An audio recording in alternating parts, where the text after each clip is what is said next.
جناب خلیفہ ثانی عمر بن خطاب رضی اللہ تعالی عنہ، ایمان سے بتانا، عند المسلمین وعند رسول اللہ وعند اللہ تعالی وعند اللہ عز و جل، جناب عمر اللہ کی جناب میں، مصطفیٰ کریم کی جناب میں، اور عند المسلمین مسلمانوں کے نزدیک قطعی طور پہ جنتی بندے ہیں کہ نہیں ہیں؟ ذرا اونچی بولیں۔ جناب عمر قطعی طور پہ جنتی گروہ، کیونکہ ہر صحابی نبی ہی جنتی ہے، اور آپ تو عشرہ مبشرہ میں کھڑے ہیں، آپ تو خلفائے راشدین میں کھڑے ہیں۔ پوری کائنات کے مسلمان بشمول صحابہ و اہل بیت سب کے سب مرید مصطفیٰ ہیں، اکیلا عمر ہے جو مراد مصطفیٰ ہے۔ حضور نے خود رب سے مانگا ہے، یا اللہ مجھے یہ عمر مجھے دے دے بس۔ تو جس ذات کو خود رسول اللہ مانگے، ان کا عقیدہ دیکھو گستاخی رسول کے متعلق۔ فرانس نے تو حدیں پار کر دی ہیں، جملے کتنے ہیں، کام کتنا ہے، اور فاروق اعظم نے فیصلہ کیا کیا ہے۔ اور یہ باقاعدہ سورہ نساء آیت نمبر 65 کا شان نزول ہے۔ ایک صحابی رسول اکرم نور مجسم صلی اللہ علیہ وسلم کی بارگاہ میں دو بندے اپنا مقدمہ لے آئے، دو بندے اپنا، ایک طرف یہودی ہے، دوسری طرف اپنے آپ کو مسلمان کہنے والا ہے۔ مسلم نہ کہیں اس کو، اپنے آپ کو مسلمان ہے، بظاہر کلمہ بھی پڑھتا ہے، نماز بھی پڑھتا ہے، سارے اسلام والے معاملے۔ میرے آقا علیہ السلام کی عدالت مبارک وہ تھی، کبھی کسی کا لحاظ نہیں ہوتا تھا، جس طرف انصاف جاتا اسی طرف فیصلہ چلا جاتا۔ آپ نے دونوں کی بات سنی تو جو بظاہر کلمہ گو تھا وہ نہ حق پہ تھا اور یہودی حق پہ تھا۔ میرے آقا نے فیصلہ یہودی کے حق میں دے دیا، فرمایا اس مقدمہ میں یہ سچا ہے۔ اس سے ہمیں بھی درس ملا کہ اپنے پرائے کا لحاظ، ذرا اونچی بولیں، یہ جی ہمارا رشتہ دار تھا اس لیے میں تو جج تھا، میں نے بس جان بوجھ کے اس کے حق میں فیصلہ دیا، قیامت کے دن تیرا مقدر جہنم ہے۔ یہ جی غریب الوطن تھا، وہ تو ہمارے محلے کا بندہ تھا، تو پھر ہم نے محلے والے کی ہاں میں ہاں ہی ملانی تھی، بھلے غریب الوطن قرآن اس کا ساتھ دے رہا تھا، حدیث اس کا ساتھ دے رہی تھی، مذہب و شریعت سارا اس کے ساتھ کھڑے تھے، ہم تو محلے کو بچا رہے تھے۔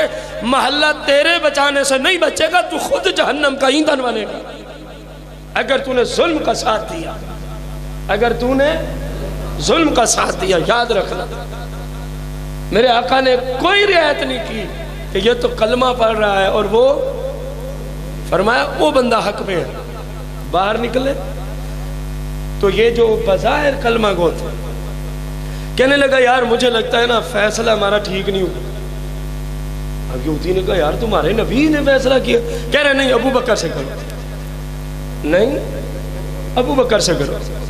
ابو بکر صدیق تو فنا فی الرسول کے مقام پہ تھے، جب وہاں پہنچے تو یہودی بڑے چلاک تھے، کہا جی یہ فیصلہ تمہارے آقا مولا علیہ السلام نے بھی کیا ہے۔ فرمایا پھر جو حضور کا فیصلہ میرا وہی، مجھے سننے کی بھی حاجت نہیں ہے، میں تمہارا مقدمہ سنتا بھی، جو مصطفیٰ کا فیصلہ ہے وہی غلام مصطفیٰ کا فیصلہ ہے۔ یہ باہر نکلے سے نہیں مجھے تسلی نہیں ہوئی، عمر سے فیصلہ کرواتا۔ یہودی چوپ ہے، بظاہر کلمہ پڑھنے والا کیا کہہ رہا ہے؟ جناب عمر سے فیصلہ کرواتا۔ اور آپ کو پتہ ہے جناب عمر کے جلال کا، خصوصاً جب بات ناموس رسالت کے متعلق آ جائے، جب بات ذات مصطفیٰ کریم کے متعلق آ جائے، اب چلے جناب عمر کی بارگاہ میں فیصلہ لے۔ اب اندازہ لگانا، یہ سنانے ہی لگا تھا تو یہودی نے کہا حضور یہ فیصلہ تمہارے نبی علیہ السلام نے میرے حق میں کر دیا ہے، ابو بکر صدیق نے بھی میرے حق میں کیا ہے، لیکن اس کو تسلی نہیں ہو رہی۔ جناب عمر نے صرف ایک جملہ بولا، وہ جو بظاہر کلمہ پڑھتا تھا اس سے کہا یہ بندہ ٹھیک کہہ رہا ہے، یہ یہودی کہ واقعی یہ فیصلہ رسول اکرم علیہ السلام نے یہودی کے حق میں کیا۔ وہ کہنے لگا ہاں جی ہم گئے تھے فیصلہ تو اسی کے حق میں ہوا. فرمایا ٹھہرو پھر عمر فیصلہ کرتا ہے. بس اتنی بات. ٹھہرو پھر عمر. اب اس میں کتنی گستاخی ہے. دلیل بھی تو سمجھ آئے نا ہمیں کہ گستاخ رسول واجب القتل ہے. کتنی اس میں گستاخی ہے. صرف اتنا جملہ ہے. وہ بظاہر کلمہ پڑھنے والا کہہ رہا ہے مجھے حضور کا فیصلہ پسند نہیں، بس اس کے سوا کوئی اور جملہ. مجھے حضور کا فیصلہ. جناب عمر نے فرمایا ٹھہرو پھر فیصلہ عمر کرتا ہے. اندر گئے، ننگی تلوار ہاتھ میں لے کے آئے، اور جو بظاہر کلمہ پڑھنے والا تھا جناب عمر نے تلوار لہرائی اور اس بندے کے 2 ٹکڑے کیے اور فرمایا یاد رکھو جس کو ہمارے آقا مولا علیہ السلام کا کیا ہوا فیصلہ منظور نہ ہو، ہمارے نزدیک مرتد ہے، گستاخ رسول ہے، اس کی سزا واجب القتل ہے. میں نے مصطفیٰ سے فتویٰ نہیں لیا لیکن اس کو قتل کر دیا ہے. جو کرنا ہے جا کے کر.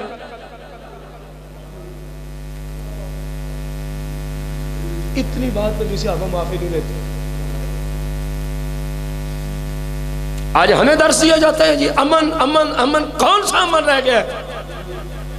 پوری کائنات جن کے پاؤں کے تلووں کے صدقے سے چل رہی ہے، جب ان کی ناموس پہ حملے ہو رہے ہیں ابھی امن کی باتیں. امن رہ کہاں گیا؟ تم ہمیں روزانہ 50 گالیاں دو، ہم کبھی بھی تمہارے خلاف زبان نہیں کھولیں گے، لیکن ہم اپنے آقا مولا کے بارے میں ایک ادنا سا بھی توہین امیز جملہ بھی مسلمان کم از کم برداشت نہیں کرتا. مسلمان کم از کم برداشت. اس کے وہ رسا دوڑے جناب آقا علیہ السلام کے بارے میں. جناب عمر نے ایک مسلمان کو قتل کر دیا. ابھی تک قرآن کا فیصلہ نہیں اترا. آیت کا شان نزول چل رہا ہے، آیت نہیں آئی. میرے آقا علیہ السلام فرماتے ہیں مجھے اتنی امید ہے میرا عمر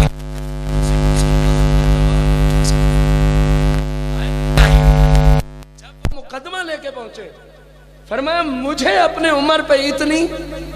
اور یار ہر استاد کو شاگرد پہ کچھ نہ کچھ بھروسہ تو ہوتا ہی ہے نا. جب عام استاد شاگردوں کے مزاج کو سمجھتا ہے تو پھر مصطفیٰ کی تو بات ہی کچھ اور ہے. شاگرد بھی بے مثال، صحابہ کی جماعت. سمجھ آ رہی ہے؟